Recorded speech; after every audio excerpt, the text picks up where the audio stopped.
기도드리옵나이다. 아멘. 우리 옆 사람과 한번 인사하겠습니다. 사랑합니다. 축복합니다.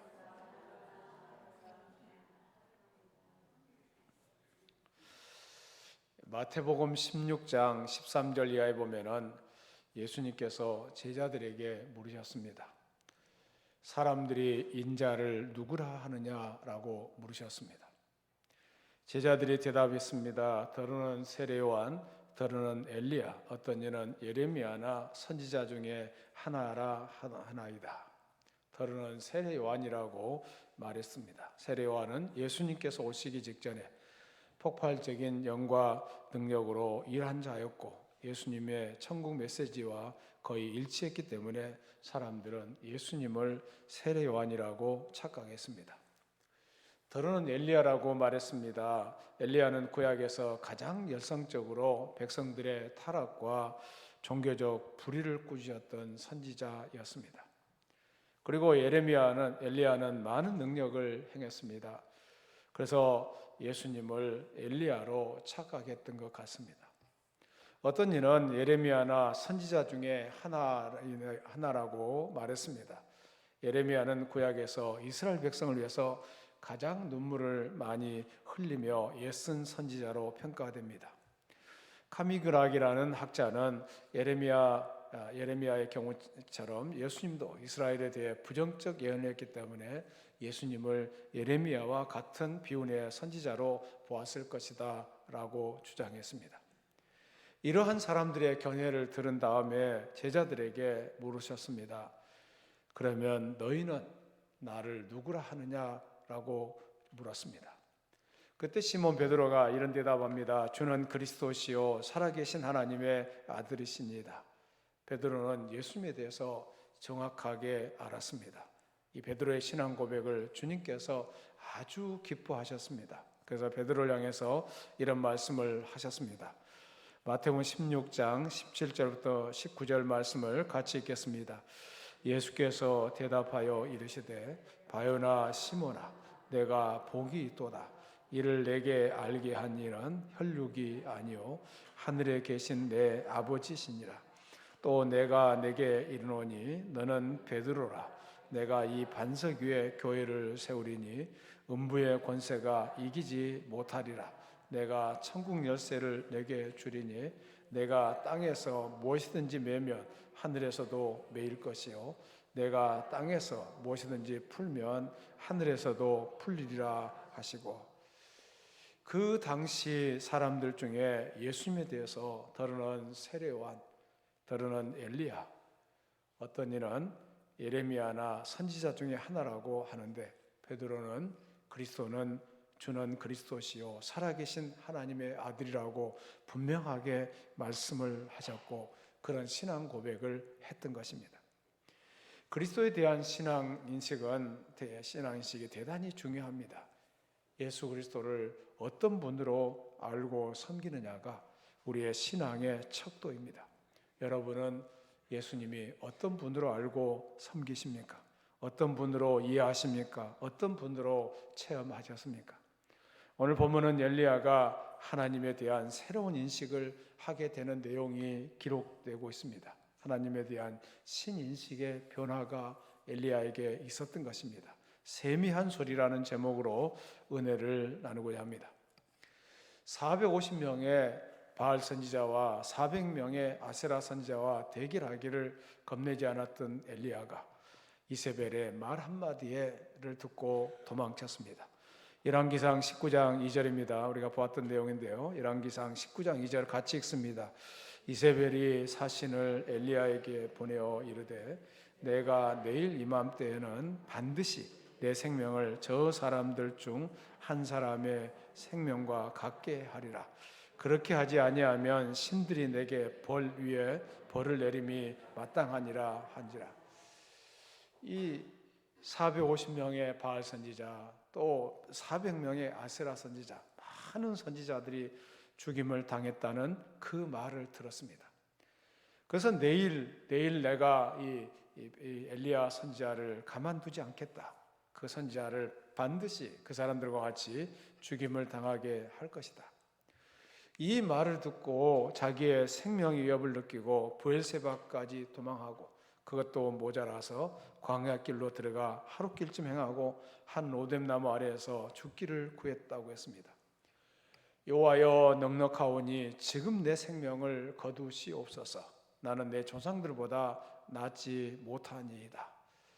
연약한 인간의 모습을 띠고 있는 그런 엘리야의 모습입니다. 브엘세바의 위치를 사진으로 한번 띄워주세요. 브엘세바의 위치 사진으로 한번 띄워주시면 제일 밑에 브엘세바라고 써 있잖아요. 브엘세바까지 도망을 쳤습니다. 갈멜산에서의 승리는 온데간데 없어지고 초라하게 이 노뎀나무 아래에서 죽기를 구하고 있는 엘리야의 모습이 얼마나 대조적입니까? 야고보서 5장에 보면은 엘리야는 우리와 성정이 같은 사람이라고 기록하고 있습니다. 우리도 얼마나 자주 갈멜산과 로뎀나무 아래를 오고 갑니까? 어느 때는 천하를 호령할 것 같은 능력에 사로잡혔다가, 어느 때는 의미 없이 들려오는 부정적인 말 한마디에 낙심하고, 이것이 우리의 모습이 아닌가 하는 생각을 해봅니다. 그러나 하나님은 참으로 자비롭게도 그런 엘리야에게 찾아오셔서 숯불에 구운 떡과 한 병 물을 준비하시고서 어루만지며 말씀하십니다. 일어나서 먹으라. 저만 같아도 야단을 칠 것 같은데 하나님은 얼마나 자비로우십니까? 얼마나 그의 입장을 이해해 주십니까? 사랑과 인자하심과 긍휼이 풍성하신 하나님 아버지의 마음입니다. 하나님 아버지의 마음을 이해하고 닮을 수만 있다면 우리 주변의 환경은 얼마나 달라질까 생각됩니다. 떡을 먹고 물을 마시고 엘리야가 다시 누웠는데 여호와의 사자가 또 다시 와서 어루만지며 일어나서 먹으라, 내가 기를 이기지 못할까 하노라고 말씀하셨습니다. 좌절한 엘리야의 간청은 아랑곳하지 않은 채 천사를 통해서 오로지 지칠 대로 지친 엘리야를 회복시키는 하나님의 따스한 손길이 임하고 있었습니다. 이러한 사랑과 은혜 때문에 하나님 앞에 우리는 감격하는 것이 아닌가 생각이 됩니다. 그래서 일어나 먹고 마시고 그 식물의 힘을 의지하여 40주 40야를 행하여 하나님의 산 호렙산에 이르렀다고 말씀하고 있습니다. 엘리야는 하나님께서 만들어 주신 음식을 먹고 40일간의 여행을 감당해 내었습니다. 브엘세바에서 시내산으로 간 엘리야 사진 한번 띄워주세요. 브엘세바에서 시내산, 시나이 반도 마지막에 있는 곳이 바로 시내산인데요. 거기까지 40주야를 걸으면서 시내산에 이르게 되었습니다.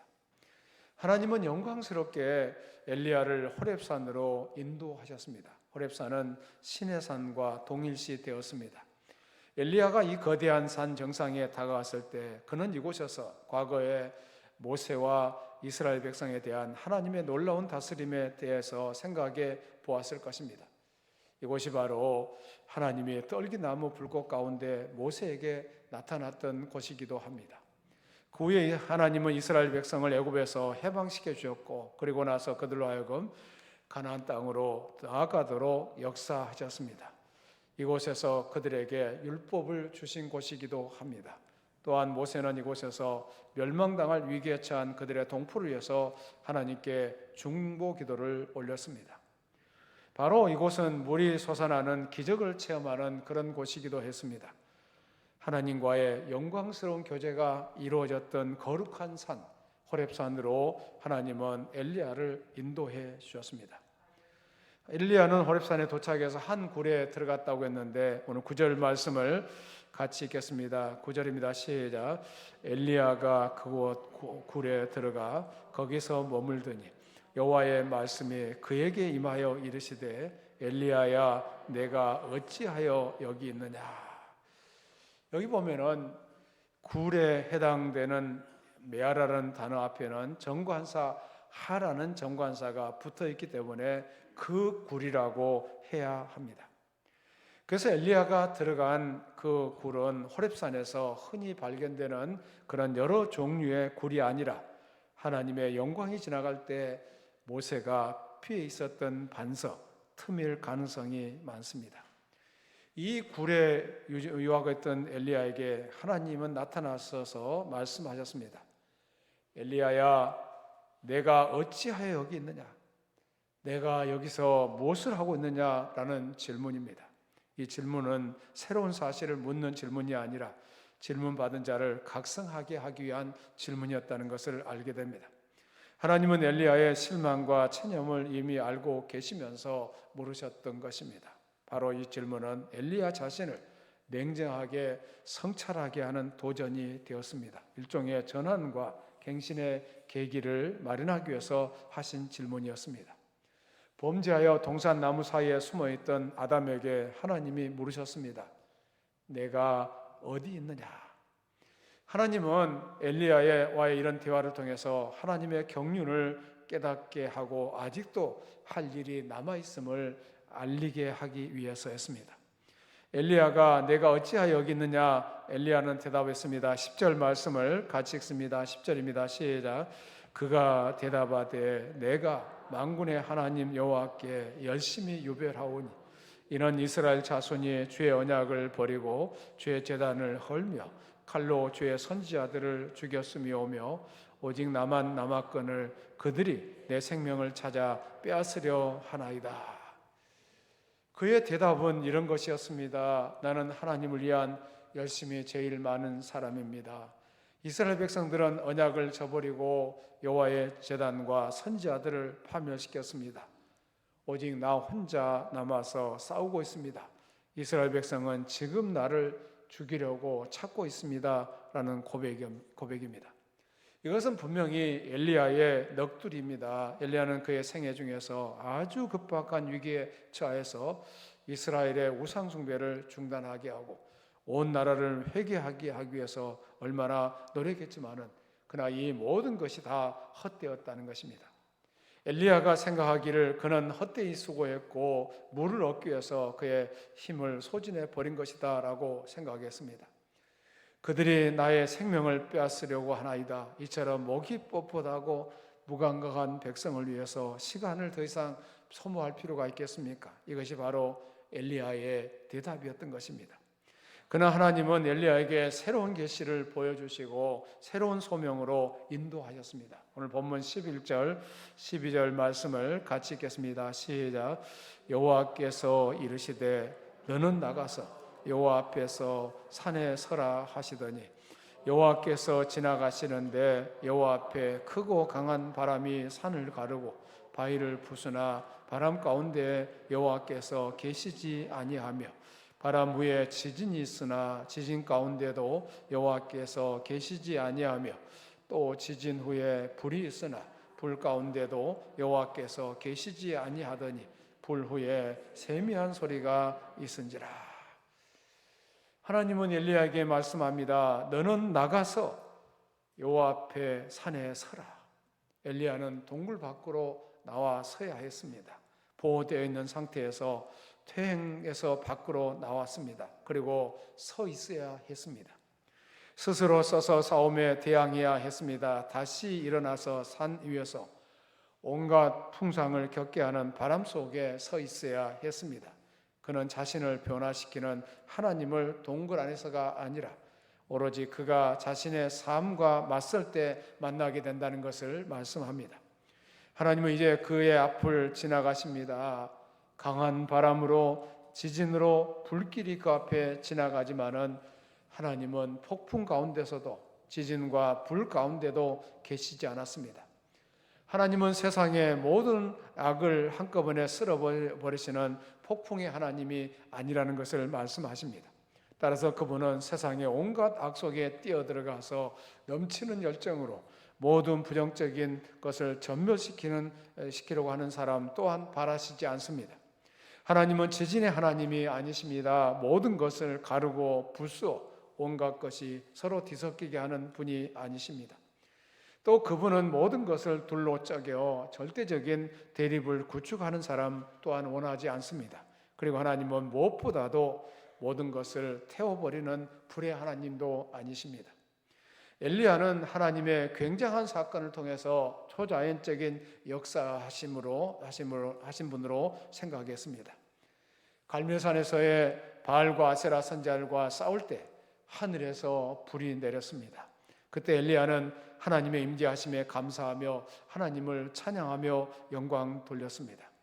그러나 그가 혼자 있을 때는 하나님이 그와 함께 계시지 않은 것으로 생각했습니다. 그래서 엘리야는 고독을 느꼈고 절망스러워 했던 것입니다.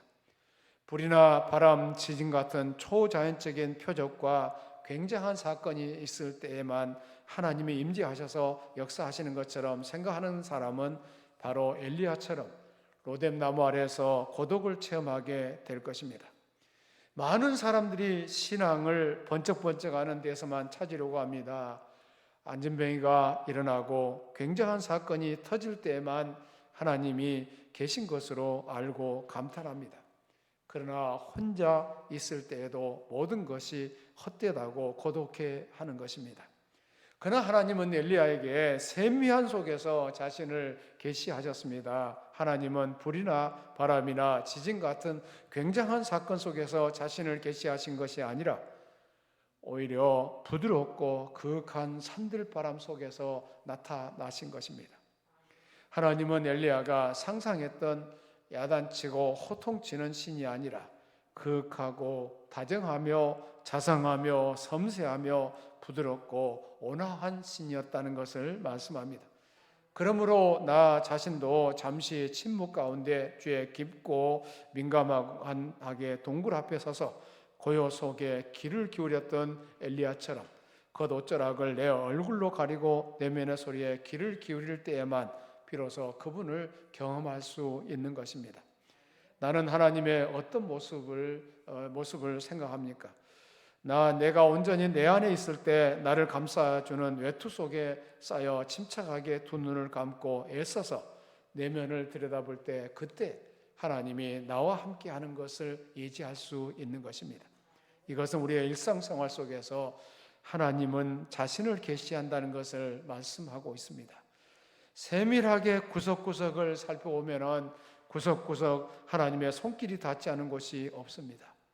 하나님의 위대한 역사의 대부분은 굉장한 소리 가운데 일어나는 것이 아닙니다. 하나님께서는 조용히 침묵하는 가운데 그리고 이 침묵하는 가운데 역사하고 계시다는 것을 알 수 있습니다. 우주를 맴돌고 있는 유성의 소리를 들어보십시오. 해가 떠오르는 소리가 들려옵니까? 지금 지구는 약 1667km 이상으로 지구 축을 중심으로 해서 돌아가고 있는데 이것을 자전이라고 합니다. 우리가 자동차를 운전할 때 100km 속도를 낸다면 100km에 보다 16배가 빠른 속도로 이 지구가 자전해 가고 있습니다. 더 놀라운 것은 지구가 태양을 중심으로 해서 지구 자전의 6.6배, 다시 말해서 107,280km의 속도로 태양의 주변을 공전하고 있습니다. 눈에 보이지 않을 정도로 빠르게 지구가 움직이고 있습니다. 그리고 움직이는 속도도 굉장하다고 과학자들은 말하고 있습니다. 그런데 신기하게도 우리를 지으실 때 지구가 빨리 움직이는 것을 느끼지 못하게 하셨고 그리고 엄청난 굉음을 듣지 못하게 하셨습니다. 소리 없이 이 지구가 움직이고 있다는 사실을 알게 됩니다. 그리고 지구가 태양을 한 바퀴 도는데 365일하고 6시간 조금 더 걸립니다. 그래서 2월달은 28일 또 29일로 이렇게 나눠지기도 하잖아요. 그런데 태양은 한 자리에 가만히 있는 것이 아닙니다. 태양도 은하계 중심점을 향해서 공전하고 있습니다. 지구를 포함한 9개 행성을 데리고 우리 은하계 중심을 반복하여 돌고 있는데 태양이 공전하는데 2억 5천만 년이 걸린다고 합니다. 그러니까 태양은 지금까지 19번 돌았고 지금 20번째 은하계 중심을 돌고 있다고 과학자들은 말합니다. 그 속도는 엄청나게 빠릅니다. 초속 220km의 속도로 달리고 있습니다. 그러니까 지구는 굉장히 빠른 속도로 자전하면서 그보다 66배 빠른 속도로 태양의 주위를 공전하고 그보다 7배 빠른 속도로 태양과 함께 우주의 중심점을 향해서 공전하고 있다는 것입니다. 이 우주에 있는 수많은 별들을 한번 생각해 보세요.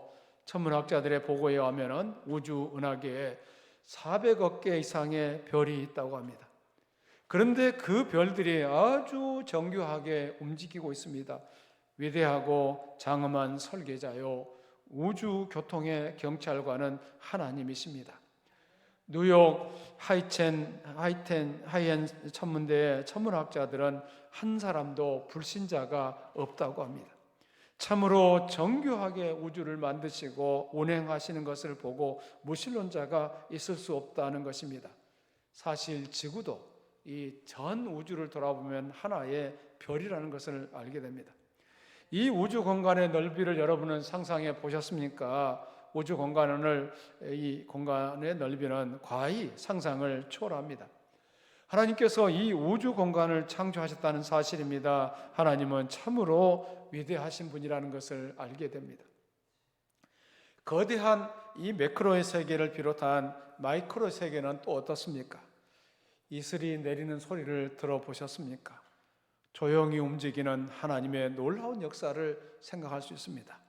아무 소리도 들리지 않은 것 같은데 정막과 고요 속에서 질서 있게 역사하시는 하나님을 생각하게 됩니다.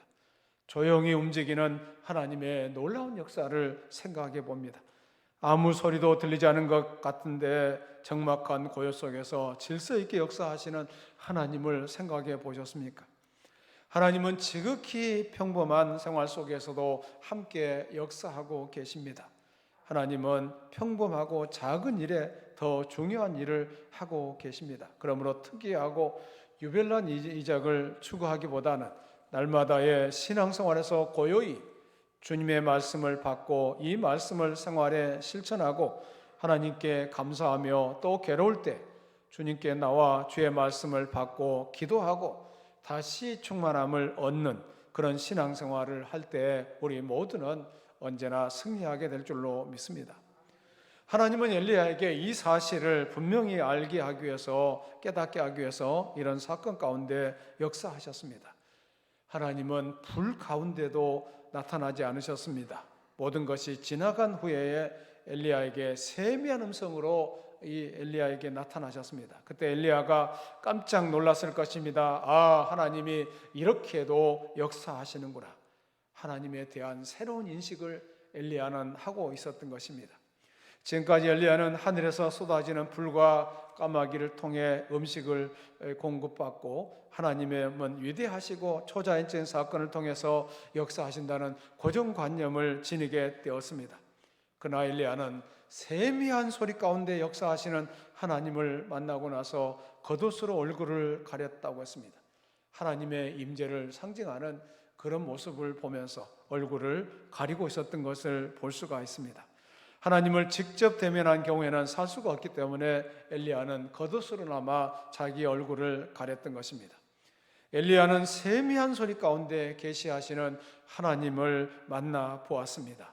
자신을 비록 쫓기고 있다고 할지라도 하나님은 여전히 이스라엘을 다스린다는 확신을 갖게 되었습니다.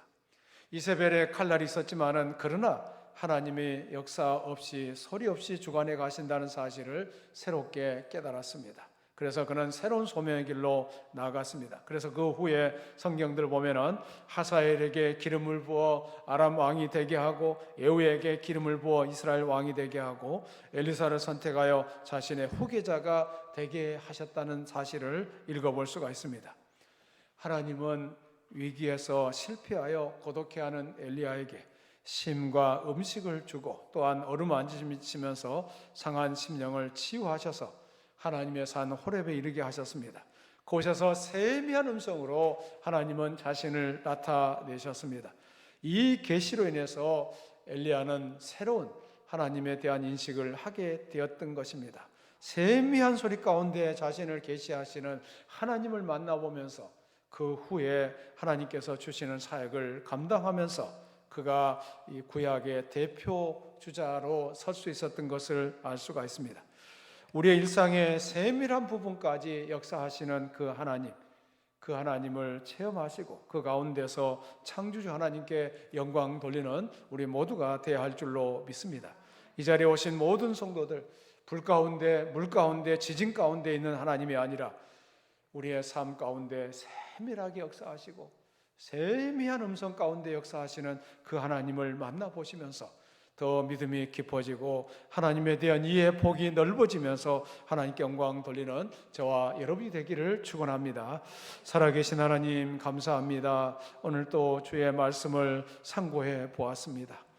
엘리야가 갈멜산에서 불이 내린 하나님을 체험했는데 이세벨의 말 한마디에 멀리 도망갔고 결국 시온산에 하나님의 산에 호렙산에 이르게 되었다는 것을 알 수가 있습니다.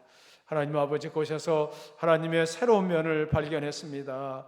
우리도 하나님에 대한 새로운 인식의 폭이 넓어지게 하여 주시옵소서. 기적과 이적만을 바라볼 것이 아니라 우리의 일상의 삶 속에 세밀하게 역사하시는 그 하나님을 만날 수 있게 하여 주시옵소서. 하나님에 대한 인식의 폭이 넓혀지게 하여 주시옵소서. 하나님을 더 잘 알아가게 하여 주시옵소서. 우리의 감정의 기복에 따라서 움직이는 하나님이 아니라 내가 어떤 생각을 하든 어떤 감정을 갖든지에 상관없이 하나님은 여전히 우리의 삶 속에 개입하시고 역사하시고 이끌어가신 하나님이란 사실을 알아차리게 하여 주시옵소서. 오늘도 하나님만을 바라보며 승리의 삶을 살게 하여 주시옵소서. 예수님 이름으로 기도드리옵나이다.